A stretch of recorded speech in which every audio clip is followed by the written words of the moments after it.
Heto pa yung isa sa mga activity na gagawin, ang helmet diving. Pero hindi na kami kasali ni Commander dahil nung last na pumunta kami rito ay nagawa na namin ito. Pero syempre, protocol, bago kayo sumalang sa helmet diving, kailangan briefing muna kayo para alam nyo ang gagawin sa ilalim ng dagat.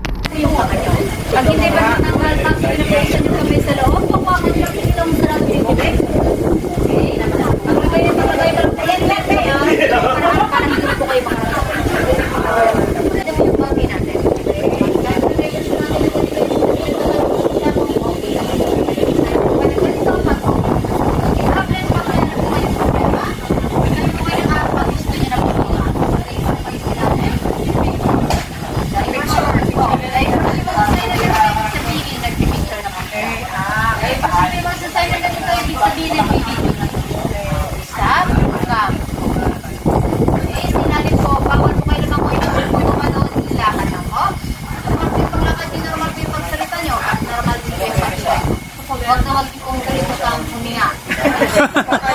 Kaloko-loko na. Yan po yung pag-start. Hindi po kayo magkarinig. Yan po kami yung time po kami na muraking huwag nilang po yan. Ito yung helmet natin, ma'am. Kasi talagang papasok nito